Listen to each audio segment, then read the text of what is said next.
이 세상에는 종교가 참 많이 있습니다. 여러분, 우리가 사는 이 세상을 가만히 보세요. 이제는 저 산속에 있던 절간이 도심 속으로 내려왔습니다.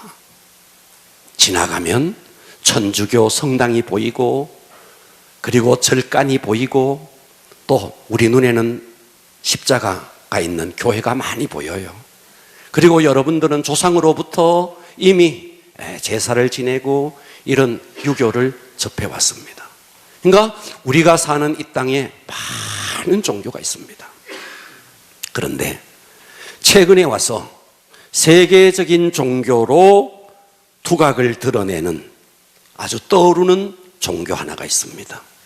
그게 뭐냐 하면 이슬람이라는 종교입니다. 자, 이 이슬람이라는 종교는 가만히 보면요, 전도를 하지 않아요. 그런데 해마다 그들은 이슬람을 믿는 그 회교도의 숫자가 계속 증가하고 있습니다. 아니, 전도도 하지 않는데 왜 그들은 계속해서 증가하고 있죠? 이 세상에서 천주교, 불교, 다른 모든 종교보다가 가장 많이 전도하는 종교가 어디냐면 기독교예요. 기독교는 그렇게 전도하는데 기독교는 갈수록 어려워집니다. 기독교는 갈수록 침체됩니다. 그런데 왜 전도 한번 하지 않은 이슬람은 그렇게 부흥하죠? 왜 그들의 숫자는 계속 늘어나는 거죠? 여러 가지 이유가 있는데 그 중에 가장 결정적인 이유가 뭐냐 하면 그들은 그들의 자녀를 100% 자기가 믿는 종교를 전수시키는 거예요. 할렐루야. 예, 100% 내 자녀에게 내가 믿는 이슬람을 그대로 전수시키는 거예요. 힌두교도 자기가 믿는 힌두교를 그대로 전수시키는 거예요. 유대교도 자기가 믿는 유대교를 그대로 전수시키는 거예요. 그런데 유독히 기독교만 내가 믿는 하나님, 내가 믿는 예수 그리스도를 자식에게 전수를 시키지 못하고 있는 거예요. 심지어 이슬람은 어떻게 하느냐 하면 내 자녀가 이슬람을 믿지 않을 때 우리의 가문에 명예를 더럽혔다. 그래서 자기 자식을 죽여버려요. 그래서 그들은 이것을 가지고 명예살인이라 그래요. 그러니까 그들은 100% 자식에게 자기가 믿는 종교를 전수시키는 거예요. 그런데 기독교는 웬일인지 갈수록, 해가 갈수록 계속해서 급속하게 교회는 침체되어 있고, 그리고 우리의 자녀들은 속히 교회를 떠나고 있습니다. 해외로 나갔던 선교사들이 대거 한국으로 돌아오고 있습니다.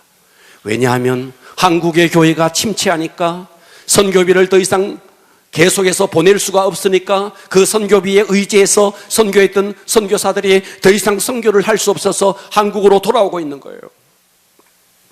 왜 한국 교회가 이렇게 침체하고 있을까?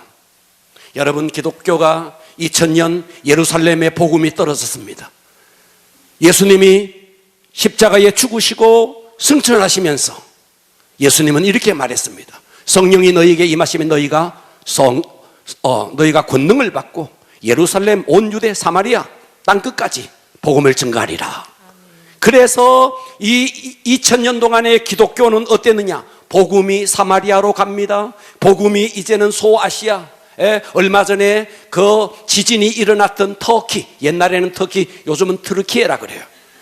그 지진이 일어났던 트르키에에 7교회, 소아시아의 7교회 정말 불꽃처럼 복음이 타올랐습니다.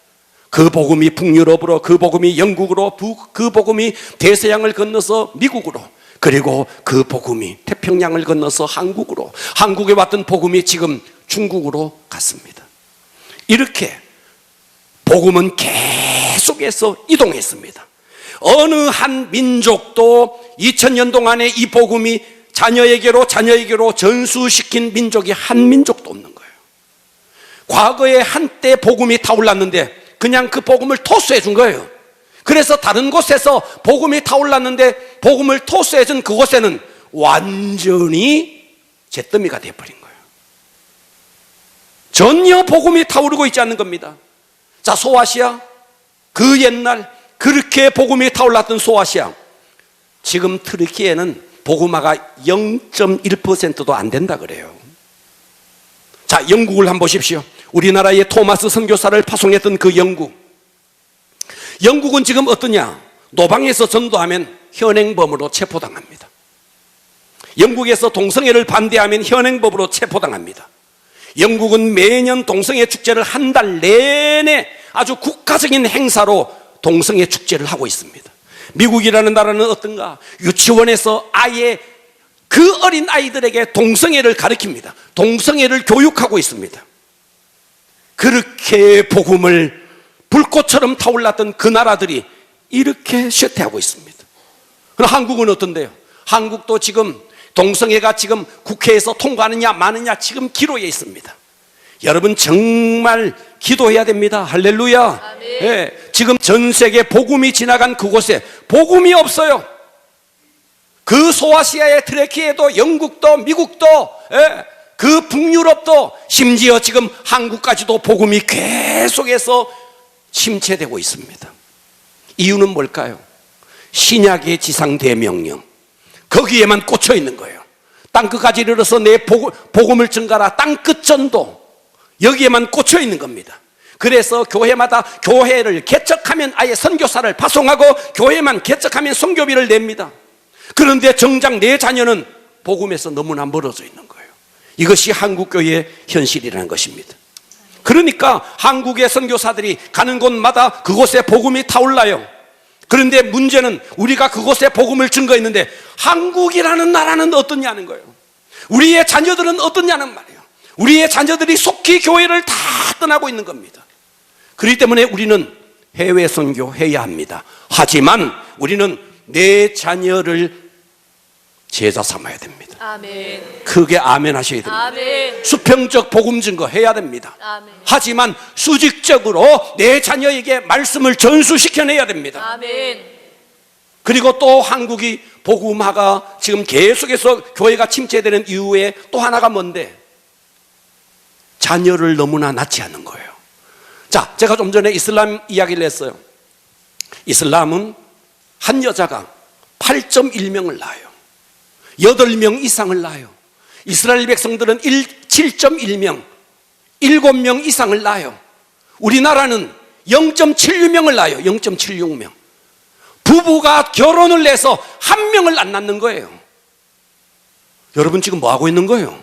듣고 계십니까? 아멘. 그러니까 자녀는 낳지 않죠. 그래서 한국의 지자체들마다 자녀 출산율을 높이기 위해서 온갖 방법을 쓰고 있습니다. 그런데 회복될 기미가 보이지 않는 겁니다. 그런데 문제는 있는 자녀조차 교회를 떠나고 있는 거예요. 여러분 이것이 우리나라의 문제입니다.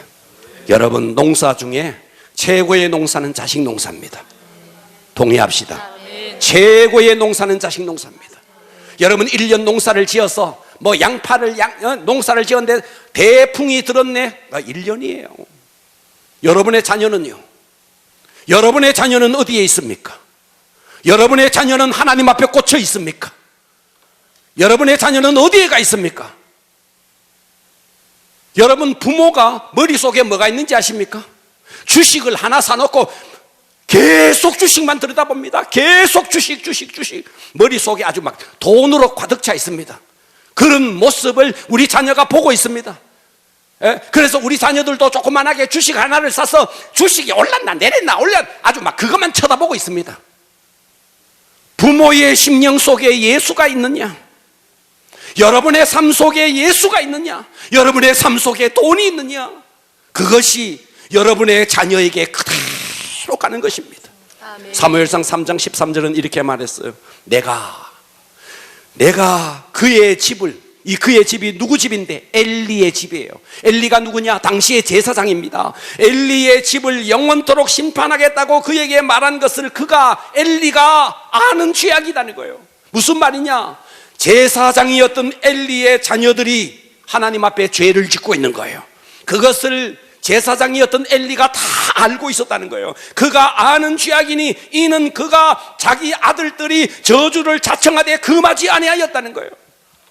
자기의 자녀가 하나님을 거스리고 하나님 앞에 죄를 짓는데도 엘리가 그 모든 것을 알고도 하나님을 제대로 믿지 않고 하나님을 제대로 섬기지 않으면 책망을 해야 되는데 그냥 내버려 뒀다는 거예요. 할렐루야. 아멘. 여러분의 자녀가, 여러분의 자녀의 심령에 예수가 없다, 통탄할 일인데, 아멘. 가슴을 쥐어짤 일인데 우리는 그냥 있는 거예요. 우리는 이 결과를 잘 알고 있습니다. 엘리의 두 자녀가, 엘리의 두 아들들이 홈니와 비느하스가 하나님을 제대로 섬기지 않고 하나님 앞에 죄를 저질렀습니다. 결국 블레셋이 쳐들어왔어요. 두 아들이 법궤를 가지고 전쟁터로 나갔습니다. 어떻게 됐습니까? 법궤도 빼앗기고 두 아들이 전쟁터에서 죽고 맙니다. 이 소식을 들었던 엘리라는 그 아버지가 어떻게 됩니까? 그 소식을 듣고 의자에서 넘어져서 목이 부러져서 죽습니다. 그의 며느리 홈니와 비느하스의 아내, 그 며느리들은 하나님의 영광이 떠났다, 이카봇, 하나님의 영광이 떠났다. 자기의 며느리가 이 가정을 두고 하나님의 영광이 떠났다는 거예요. 이것을 어떻게 해야 되죠? 오늘 여러분의 가정에는 하나님의 영광이 머물고 있습니까? 여러분의 자녀에게는 하나님의 영광이 머물고 있습니까? 아니면 여러분의 자녀의 머릿속에 돈만 가득 차 있습니까? 오늘 여러분, 이 말씀을 내게 주는 음성으로 들으셔야 됩니다. 아멘. 사무엘상 2장 26절 보십시오.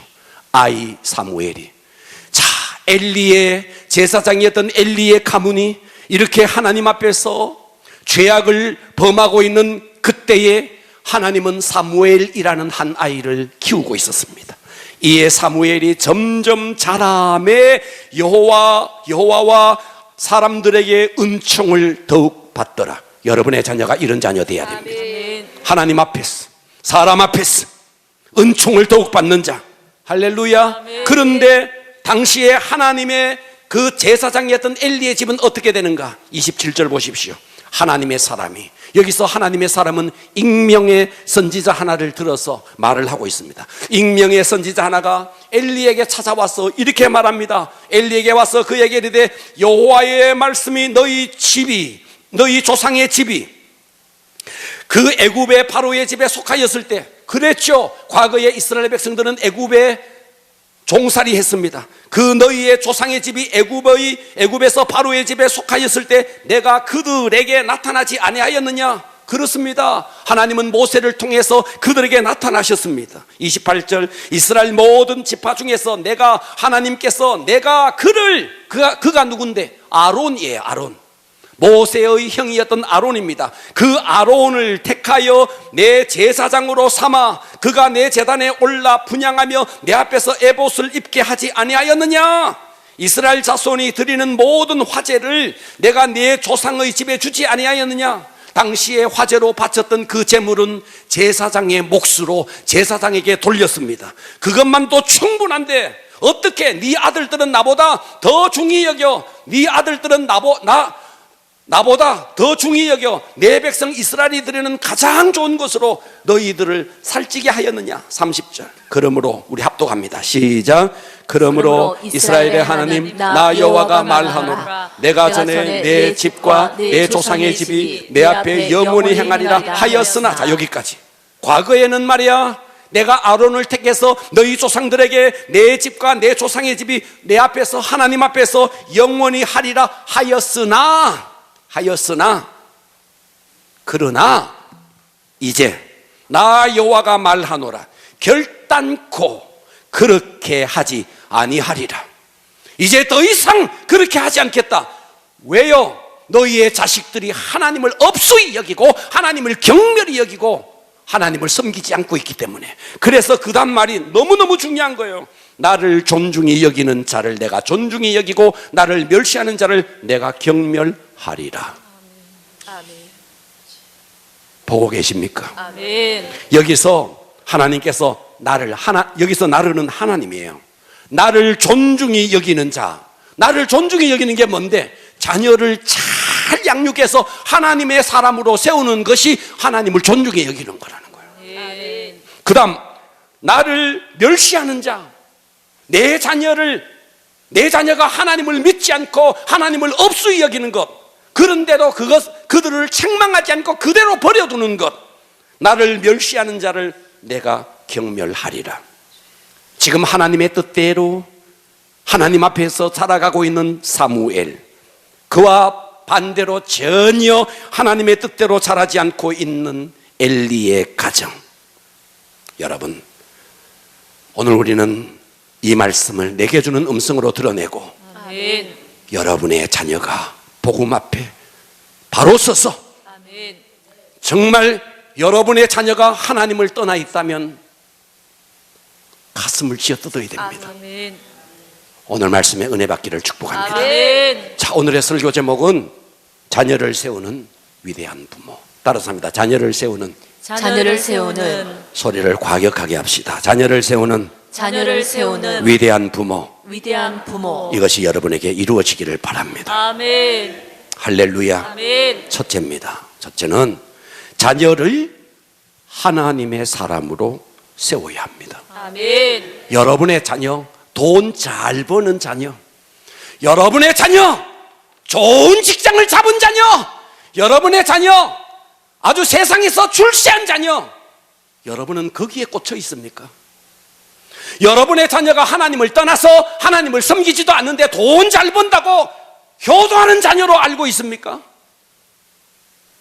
여러분은 여러분의 자녀가 비록 돈을 좀 잘 벌지 못하더라도 하나님 앞에서 하나님을 섬기는 자녀로 세워야 합니다. 아멘. 이것을 섬기지 아니하면 하나님을 경멸히 여기는 거라는 거예요. 하나님은 지금 그렇게 말하는 거예요. 아멘. 그러면 우리는요, 우리 자녀의 속성을 잘 아셔야 됩니다. 자, 우리 교회도 벌써 나이가 들어서 말이죠, 자녀들을 결혼시켜서 다 카톡에 보면, 풋사에 보면 다 손주를 올려놨어. 손주를 안 올려놓은 집이 없어. 다 손주 이쁘죠? 김하백님 손주 이쁘죠? 얼마나 이쁠까? 얼마나 이쁠까? 자, 손주 착하죠? 여러분, 손주 착해요? 그놈 그거 안 착합니다. 안 착하다는 것을 인정해야 됩니다. 여러분의 손주 안 착합니다. 어이, 가만히 있네. 여러분의 손주 안 착하다고요. 그 속에는요, 죄가 바글바글 끓고 있어요. 인간의 속성을 아셔야 됩니다. 아멘. 예, 여러분 이거 인정하셔야 돼요. 아멘. 여러분의 이 자녀를요, 말씀 앞에서 키우지 않으면 조그만 시간이 지나면요, 여러분의 자녀가, 여러분의 손주가 어떻게 되는지 아십니까? 컴퓨터에 중독되고 인간성은 말살되고 눈은 풀리고 우울증에 걸리고 심지어 부모를 폭력하는 자녀까지 생길 수 있습니다. 그러니까 우리는 우리의 자녀의 내면 속에 거하는 죄의 속성을, 이것을 알아야 되는 거예요. 아멘. 이거 알지 못하고 착하네. 그래서 그 속에 있는 죄의 속성을 다스려주지 못하면요, 여러분의 자녀 가운데 부모를 폭행하는 자녀가 나올 수 있다는 거예요. 아멘. 여러분, 5살짜리 아이가 있습니다. 엄마를 애먹이는 방법을 터득했어요. 5살짜리 아이는 엄마를 애먹이는 방법, 성질나면 밥 안 먹어. 그러면 그때부터 엄마는 어떻게 하냐면 절절 맵니다. 밥 먹어. 아주 막 밥그릇을 들고 막 동네 놀이터까지 쫓아다닙니다. 5살짜리 아이는 엄마를 애먹이는 방법을 너무 잘 터득하고 있습니다. 이 아이가 초등학교 들어갔어요. 초등학교 딱 들어가니까요, 엄마가 이제 밥 먹으니까 안 먹어. 그러니까 엄마가 막 쩔쩔 매던 엄마가 이제 엄마가 약간 이제 돌을 튀어가지고 안 먹어. 그럼 먹지 마. 그런 거예요. 그럼 그때 요 아이는요, 엄마를 애먹이는 방법을, 다른 방법을 다 가집니다. 공부 안 해. 이래버립니다. 공부 안 해? 야, 공부해야지. 자식 공부 안 하면 어떻게 되나? 그래서 또 엄마가 절절 맵니다. 이제 이 아이가 사춘기가 됐어요. 공부 안 해. 하지 마. 네 손해지 뭐. 엄마가 이러니까 이제는 이 아이가 다른 방법을 씁니다. 그래, 나 집 나가. 사춘기 아이들은요, 집 나가 그럽니다. 그러면 또 엄마가 요또 절절 맵니다. 절절. 여러분의 아이들은, 자녀들은요, 착하지 않습니다. 엄마를 애먹이는 방법에 도가 튀어 있습니다. 그래서 사춘기가 됐죠. 집 나가. 그랬더니 이제 이 아이가 이제 20살이 돼서 20살 된 아이에게 집 나가 안 통하죠. 그래서 그때는요, 이 아이가 뭐라 그런지 아세요? 나 그러면 죽어버려. 죽어버려. 엄마가 또, 여러분의 자녀는 엄마를 애먹이는 방법에 박사학위를 가질 만큼 도가 튀어 있습니다. 도가 튀어 있다고요.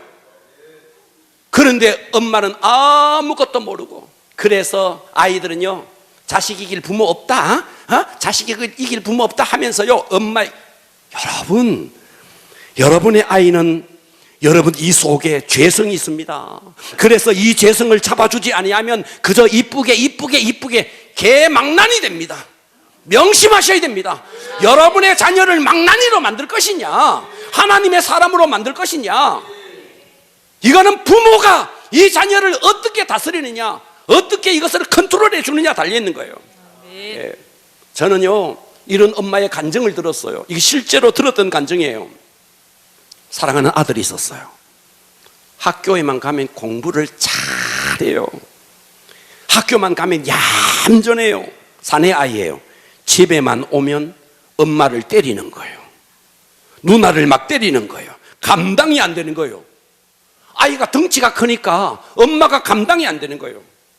그래도 또 아빠에게 이 아이가 꾸중 들을까봐 쉬쉬쉬 하고 있었는데, 어느 날 집에 와 보니까 이 아이의 누나가 얼굴에 멍이 시커멓게 든 거예요.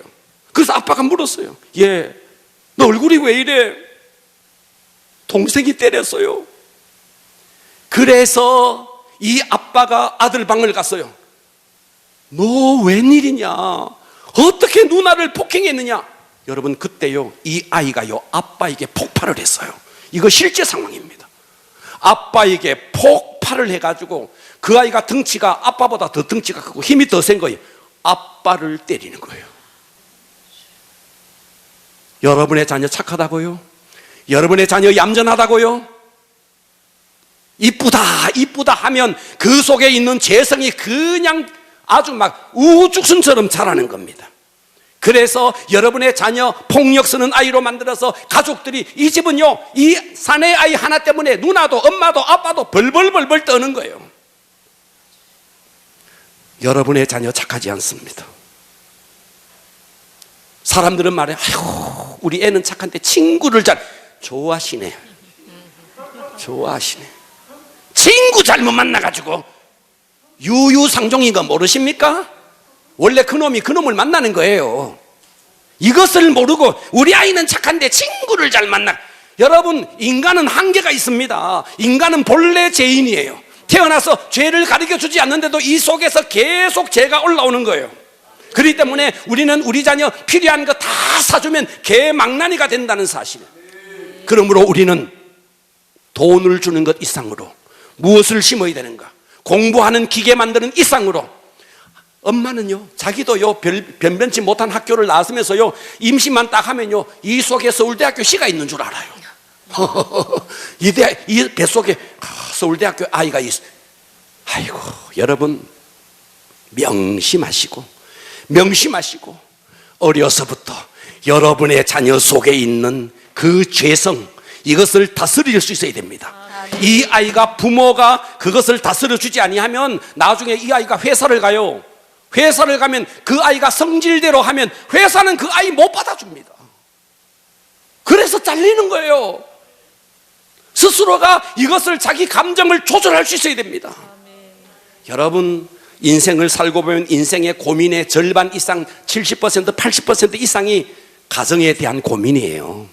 그 중에 절반 이상이 자녀에 대한 고민이에요. 행복하기 위해서 가정을 이루었는데 가정이 아주 불행의 온상이 되어버린 거예요.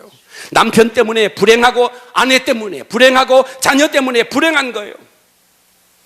행복해서 행복의 씨앗으로 자녀가 태어났는데 자녀가 불행의 씨앗이 된 거예요.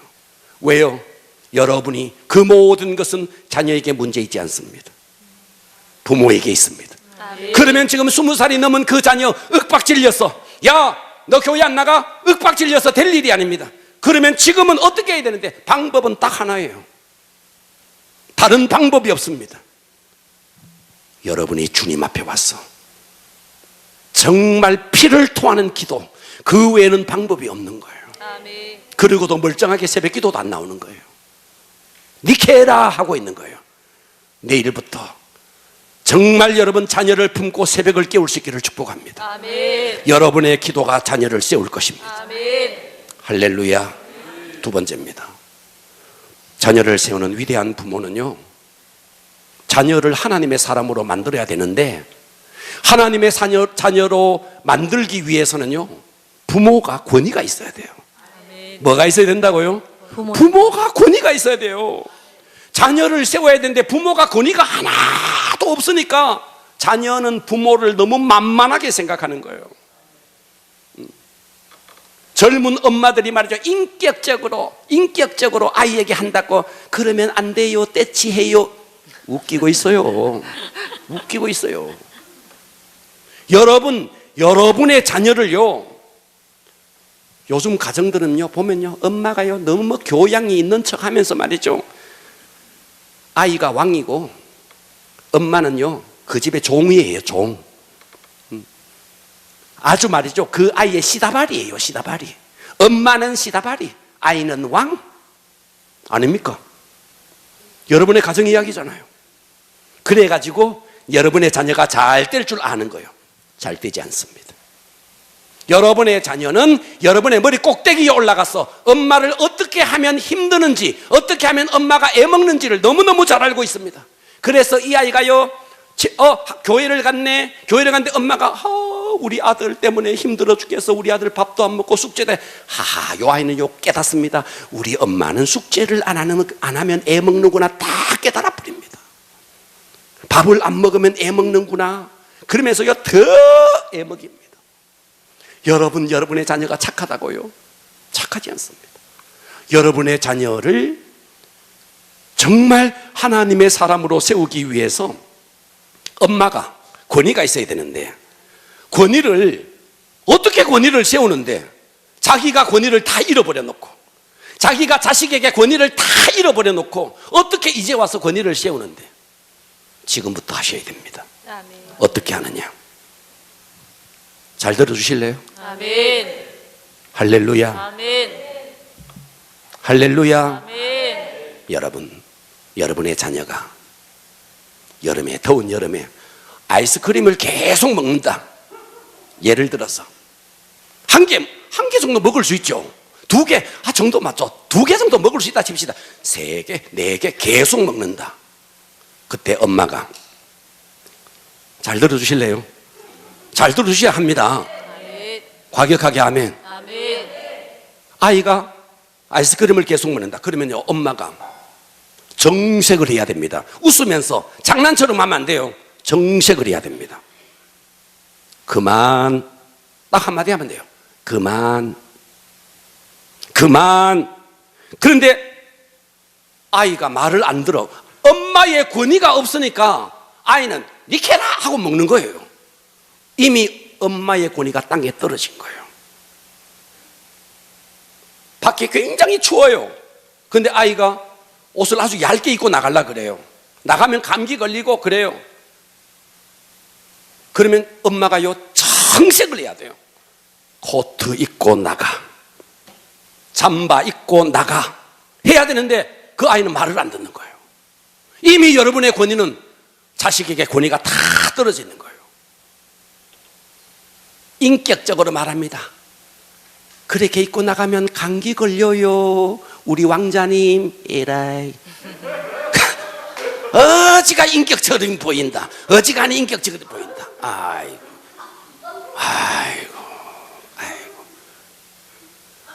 여러분, 근본적으로 우리 인간 속에 죄성이 있다는 걸 인정해야 돼요. 아멘. 코트 입어 딱 하고는요, 정색을 하고 한 번 엄마 입에서 나간 말은요, 되풀이하면 거둬들이면 안 돼요. 반드시 관철을 시켜야 돼요. 이거를 해야 돼요. 아멘. 엄마 말은 한 번 안 되면 안 되는 것이구나. 이것을 깨닫게 해야 되는 거예요. 여러분, 헬렌 켈러를 잘 아시죠? 사람들은 헬렌 켈러가 눈도 보지 못해, 귀도 듣지 못해, 말도 못해 삼중고의 고통을 겪었던 그 헬렌 켈러가 저렇게 세상의 수많은 사람들에게 영향을 끼치는 그런 위대한 인물이 되었다. 이 정도는 알고 있죠. 이거 모르는 사람이 어디 있어요? 근데 사람들은요, 이걸 몰라요. 헬렌 켈러가 이렇게 되기까지. 헬렌 켈러가 자, 어느 날 헬렌 켈러의 집은 부자였습니다. 그 집에 가정교사 하나가 들어왔습니다. 가정교사가 딱 집에 와보니까 이 아이의 집이 엉망인 거예요. 아주 책상은 책상대로, 집은 침대는 침대대로 엉망인 거예요. 그리고 머리는 산발을 해서 괴성을 지르고 있는 거예요. 그래서 이 선생님이 들어가서 이 아이를 자제를 하려고 딱 했더니 아버지가 이렇게 말하는 거예요. 그냥 놔두십시오. 얼마나 불쌍한 아이입니까? 이 애는 원래 천사 같은 아이였습니다. 그냥 불쌍하지 않습니까? 그냥 두십시오. 저는 이 부모의 마음을 이해해요. 내 자녀가 만일 그럴 때 그것을 제어하고 하기가 마음이 참 아플 것 같아요. 부모가 얼마나 마음이 아팠으면 그냥 두세요 그랬겠습니까? 이때 이 교사가요, 이렇게 말합니다. 이 아이는 천사가 아닙니다. 이 아이는 악마입니다. 아버님의 자녀를 악마로 키우겠습니까? 아버님의 자녀를 천사로 키우겠습니까? 아버지가 기분이 엄청 나빴어요. 자기 딸을 악마라 그러니까. 그런데 이 선생님이요, 거기서 물러서지 않고 말했습니다. 저에게 맡겨주십시오. 저에게 맡겨주십시오. 그리고 이 헬렌 켈러를 집에서 떨어진 산속으로 들어가서 오두막 집이 하나 있었는데 그곳에서 밥상을 딱 차려줬어요. 아이가요, 밥상을 막 흔들어 버리는 거예요. 짐승처럼 괴성을 지르고 발버둥을 치는 거예요. 이 헬렌 켈러가. 그때 이 선생님이요, 밥상을 확 휘두를 때 이 아이를 꽉 잡았어요. 막 아무리 소리를 지르고 괴성을 지르도 꽉 잡고 있었어요. 누구 하나 도와주지 않도록 그 산속에 가서 꽉. 그래서 이 아이 속에서 이 선생님은 나보다 힘이 더 세구나, 내가 아무리 소리를 질러도 안 되는구나 하는 것을 이 아이가 깨달은 거예요. 그러면서 이 아이 속에 서서히 질서가 잡히기 시작하고 이 선생님의 말에 순종하기 시작합니다. 그러면서 공부를 하라 하면 공부를 하고, 괴성을 지를 때 그만 하면 괴성을 그만 지르는 거예요. 그러면서 이 아이의 내면 속에 질서가 잡히면서 그 멋진 아이로 자라서 세상에 영향력 있는 사람, 이 사람을 만든 사람은 설리번이라는 교사입니다. 사람들은 헬렌 켈러가, 그 무지막지한 헬렌 켈러가 어느 날 갑자기 훌륭하게 됐다고요. 천만에요. 그 아이는 처음에는 악마 같은 자였어요. 소리를 지르고 괴성을 지르고 산발을 하고 그런 자녀였어요. 근데 부모는 불쌍해서 그냥 내둔 거예요. 그러나 이 설리번이라는 교사가 가서 이 아이의 내면 속에 질서가 잡히도록 하나하나 잡아준 것입니다. 근데 우리는 어때요? 우리 아이가 착하다고, 불쌍하다고 그냥 내버려 두는 거예요. 그러니까 내면 속에 질서가 잡히지 않는 것입니다. 여러분의 자녀가 그래서 여러분의 가정 속에서는 그렇게 산다 칩시다. 세상이 그런 자녀를 받아줄 세상은 없습니다. 어느 직장도 그런 자녀를 받아줄 직장은 없는 거예요. 그렇기 때문에 가정 속에서 내 자녀가 질서가 잡히도록 만들어줘야 되는데, 이것을 누가 해야 되는데? 부모가 해야 되는 거예요. 그런데 부모가 권위를 다 잃어버린 거예요. 지금부터 권위를 찾아야 됩니다. 할렐루야. 자, 권위를 찾는 방법은 이거예요. 아침에 밥을 먹자 그랬어요. 안 먹어. 아이는요, 안 먹어요. 애 먹이는 자녀냐, 안 먹어요. 그럽니다. 그러면 그때 어떻게 해야 되느냐? 안 먹어. 먹지 마. 먹지 마. 먹지 마. 그리고요, 식구들끼리 모여가지고요, 맛있는 거 막 먹으면서 웃으면서 먹고, 그 아이를 만나면요, 그냥 웃어주고 할렐루야 해주고, 점심때까지 아무 소리 하면 안 돼요. 이거 잘 들으셔야 돼요. 배고프지? 필요 없어. 아무 소리 하지 마. 점심때가 됐어요. 그리고 또 밥을 탁탁 차리는 거예요. 그리고 식구들끼리 그 아이에게 점심 먹어야지. 성질이 있는 놈은요 또 안 먹어 그럽니다. 먹지 마 하고는요 다른 식구들끼리 모여가지고 또 맛있게 먹어요. 볼 때마다 웃어주고 할렐루야 해주고. 저녁 때가 됐어. 저녁 때가 됐는데 이제는 막 계란에다가 막 소고기에다가 막 냄새 막 풍겨가면서 근사하게 차려가지고 저녁 먹어야지. 성질 있는 놈은요 또 안 먹어 그럽니다. 안 먹어 그러면 먹지 마 하고는요 가족끼리 맛있게 먹어야 돼. 엄마는 이걸 못하는 거예요. 내 자식 배고플까봐. 그놈 안 죽어요. 40일 금식도 해요.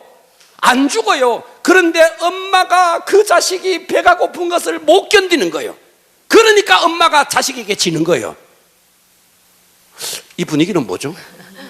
아멘 좀 해봐요. 아멘. 할렐루야. 아멘. 고집센 아이는요 그날 또 저녁까지도요 골때기 부립니다. 안 먹어 씨. 먹지 마. 절대로 자녀에게 휘둘리면 안 되는데 엄마가 휘둘리는 거예요. 아이는요, 이야, 옛날에 우리 시골에요. 시장에 간다. 시장에, 엄마가 시장을 가. 근데 애가요, 나도 가, 오지 마. 했더니 엄마는 앞에 가. 그러니까 애는요, 한 20m, 30m 따라서 가. 그 엄마가요, 돌을 던집니다. 가! 계속 따라와. 시장까지 따라와. 끝까지 따라와. 그래가지고, 이거 사네. 못 사줘. 하면요, 비는 오는데 땅바닥에 들어 누워버린 거예요. 애가. 그러니까, 알았다. 하면서 사주는 거예요. 애한테 지는 거예요. 아멘. 따라서 합시다. 듣고 보니. 듣고 보니. 과격하게 듣고 보니. 내 내 이야기로구나. 여러분 이야기잖아. 여러분 이야기. 애한테 휘둘려가지고. 엄마는요, 한번 안 돼 하면 끝까지 안 돼야 되는데, 엄마가 휘둘리는 거예요. 이때까지. 그러니 여러분들이 자녀에게 엄마의 권위를 다 잃어버리니, 어떻게 여러분이 여러분의 자녀를 도울 수 있겠어요? 도울 수가 없는 거예요. 도와주고 싶은데 도울 수가 없는 거예요. 왜? 내 권위가 땅에 떨어져 있는데 어떻게 자녀를 도울 수 있나요? 슈퍼마켓에 가서 애가 이거 사줘. 네, 필요하면 사주세요. 필요 없는 것을 사줘 할 때는요, 안 돼. 그런데 애가 거기서 앙탈을 부리는 거예요.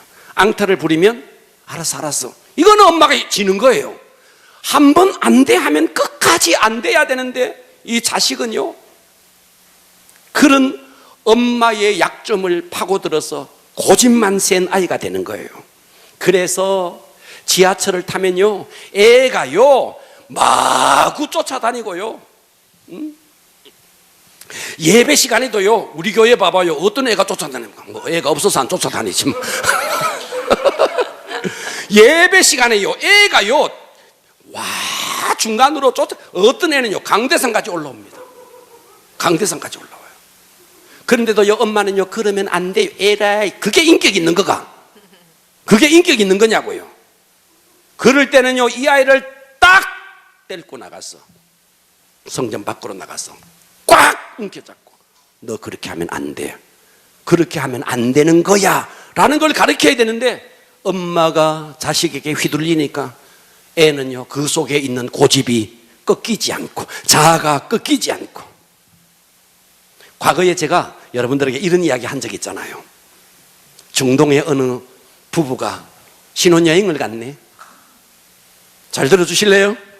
신혼여행을 갔네. 그 중동은 낙타를 타고 신혼여행을 갔네. 그런데 앞에 남편이 타고 뒤에 이제 신부가 타고 가다가 낙타가요, 다리를 번쩍 들어가지고 이 신혼부부가 떨어진 거예요. 그때 이 신랑이 말이죠, 신부가 막 걱정이 되는 거예요. 이 낙타에게 어떻게 하려고 막 걱정이 막 되는 거예요. 그때 이 신랑이 말이죠, 낙타를 향해서 뭐라 그러는지 아세요? 한 번 그리고 아무 일도 없었다는 듯이 또다시 낙타를 타고 가는 거예요. 신부가 뒤에서 와 내 진짜 결혼 잘했다. 우리 신랑 성격 너무 좋다. 가다가 또 낙타가 다리를 버쩍 들어서 또 떨어진 거예요. 또 신랑이 말하는 거예요. 이제는 신부가 야, 우리 신랑 이제 어떻게 할까 걱정했는데 신랑이 낙타를 보고 2번 하고 또 싹 웃으면서 가는 거예요. 그러다가 또 다시 가다가 낙타가 또 다시 다리를 들고 또 떨어진 거예요. 그때 이 신랑이 아무 말도 하지 않고 3번 이렇게 말하는 거예요. 그러다가 또 다시 가다가 낙타가 성질이 들어버서 또 다시 다리를 들었는데 신부가 4번 하겠지. 4번 안 했어요.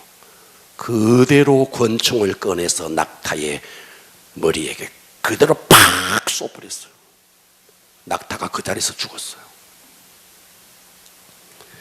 이 신부가 남편에게 여보, 말도 못하는 저 동물에게 어떻게 그럴 수 있어?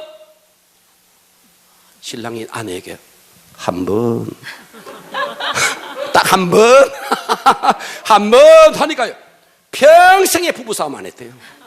평생의 부부싸움 안 했대요. 2번, 3번 하면 그 다음 이제 총을 쏘버리니까 절대로 부부싸움 안 했다니까요. 평생의 부부싸움 한 번도 안 하는 방법 제가 가르쳐 드린 거예요. 근데 우리는요 우리는 어떠냐니까 엄마의 권위가 없는 거예요. 권위가. 아이는요 밀당을 너무 잘하는 겁니다. 어떻게 하면 엄마를 애먹이는지를 아이는요 고수가 되어 있는 거예요. 박사 학위를 받은. 예. 여러분의 자녀가 착하다고요? 여러분의 손주가 착하다고요? 착하지 않습니다. 그래서 여러분은요 권위를 잃어버리니까 여러분은 여러분의 자녀를 도울래야 도울 수가 없는 거예요. 권위를 회복해야 됩니다. 지금부터 피말리는 기도를 통해서 여러분의 권위가 여러분의 자녀에게 그대로 통용되기를 축복합니다. 아멘. 할렐루야. 아멘. 3번째입니다. 3번째는요 자녀의 장점을 칭찬해야 됩니다. 뭐라고요?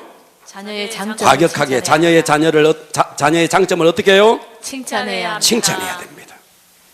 여러분, 부모가요 잊지 마세요. 자기도 공부 못했으면서 역사는 반복되는 건데 자녀가 공부 못하는 것은 마땅한 일이로다. 당연한 일이로다.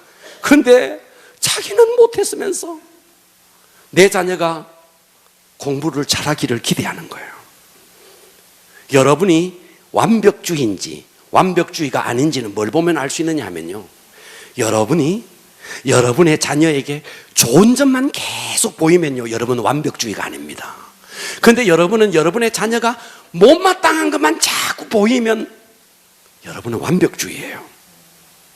아이가 그림을 그려와서 잘 그렸어요. 꽃도 잘 그렸어요. 다 잘 그렸어요. 근데 엄마 눈에는 못 그린 것만 딱 보이는 거예요. 근데 그랬죠. 근데는 국 끓일 때 먹는 거라고. 근데 아이가 학교에서 영어 시험을 95점을 맞아왔어요. 정말 좋은 점수를 맞아왔어요. 엄마, 나 영어 95점 맞아서. 엄마는 뭐라 그런지 아세요? 수학은 여러분 잘한 것을 칭찬해야 되는데 자꾸만 못한 것을 말하는 거예요. 이 아이가 수학을 100점 맞아왔어요. 그때 이 엄마는 뭐라 그러냐면요 문제가 쉬웠나 보지. 너 그 반에 100점짜리 몇 명이야? 여러분 부모가 자녀를 칭찬하지 않으면 누가 칭찬하겠어요? 누가? 할렐루야. 아멘. 그래서 여러분은요 여러분의 자녀를 칭찬해야 됩니다. 좋은 점을 자꾸 찾아서 마음에 안 드는 것을 보이더라도 그것은 참고 잘하는 점을 찾아서 칭찬해야 됩니다. 예를 들어서 여러분의 자녀가 스마트폰을 틈만 나면 스마트폰을 여러분의 자녀 그렇잖아요. 그죠? 밥 먹을 때도 스마트폰 보잖아요. 에? 방에 들어가도 스마트폰 보다가 또 졸아가지고 또 한 대 맞고 또 스마트폰 떨어뜨려가지고 여러분 집안 이야기잖아. 참 막 스마트폰에 중독이 돼 있네. 화장실에 가서도 보고 자 그러던 어느 날 이 아이가 학교에 갔다 왔다가 손을 씻고 책상을 정리하다가 하필 이제 책상을 정리하고 손을 씻고 책상에 앉아서 컴퓨터 중독이 돼 있는데 컴퓨터를 켜기 전에 엄마가 딱 보고 그때 그 기회를 포착을 당해서 와, 우리 아들 학교에 갔다 와서 손 씻고 책상에 앉아서 숙제하려고 그러는가 봐. 어떻게 컴퓨터도 켜지 않고 웬일이냐. 그 아이 보는 앞에서 남편한테 전화해. 여보 우리 아들 오늘 학교에서 갔다 와서 컴퓨터도 안 하고 지금 숙제한다. 시어머니한테 막 전화해. 아이 보는 앞에서 전화해. 어머니 손주 이제 컴퓨터 안 하고 숙제 먼저 합니다. 이제 그날은 이제 컴퓨터 켜기는 틀렸어. 컴퓨터를 못 켜는 거죠. 동의되십니까? 아멘. 여러분, 책망은 아이를 바꾸지 못합니다. 아멘. 그래서요, 가정상담소에 온 편지 하나를 제가 여러분에게 소개하겠습니다. 어린 딸이 엄마에게 쓴 편지예요. 가정상담소에 아이가 엄마에게 편지를 썼어요. 이렇게. 사랑하는 엄마, 오늘은 어버이날이에요. 늘 감사드리고 있어요. 어머니, 좋은 시간 보내세요. 그런데 엄마, 나는 언제 엄마의 마음에 드는 딸이 될 수 있을까요? 나는 언제 엄마를 실망시키지 않는 딸이 될 수 있을까요? 날마다 실망만 시켜드리는 제가 실망스러워요. 그런데 엄마, 나는 때때로 하나님께 사랑받는 것보다가 하나님께 용납되는 것보다 엄마에게 인정받는 것이 더 어렵게 느껴져요. 엄마, 나도 잘하는 거 좀 있지 않을까요? 조금만 엄마가 나를 칭찬해 주면 어떨까요? 나도 힘들어요. 그리고 맨 밑에 뭐라고 적었느냐 하면 엄마의 못난 딸 올림. 이게 가정상담소에 편지가 왔어요. 그래서 이 상담소에서 엄마를 불렀어요. 엄마를. 그래서 이 엄마에게 딸에게 좀 편지를 좀 쓰라고, 딸이 좀 감동적이게 마음이 좀 풀릴 수 있도록 편지를 쓰라고 했더니 엄마가 편지를 썼어요. 뭐라고? 딸아, 그러니 엄마 마음에 좀 들게 살아야 되지 않겠니? 그러니 엄마 마음에 좀 드는 딸이 좀 들게 살아야 되지 않겠니? 뭐라고 이렇게 쓴 거예요. 그래서 상담사가 대신 편지를 써줬어요. 대신. 상담사가 쓴 편지가 이거예요. 사랑하는 딸아, 너의 편지를 읽고 엄마가 많은 생각을 해서 사실은 어떤 딸보다도 착하고 예쁜 너를 나는 왜 자꾸 못마땅하게만 여겼을까? 그것은 아마도 엄마가 자랄 때 엄마도 칭찬을 받지 못해서 그런 것 같아. 이 못난 엄마를 이해해 줄 수 있겠니? 사실은 나도 너가 너무 자랑스러워. 나도 너를 너무 사랑해. 지금까지 엄마 딸로 살아줘서 고마워.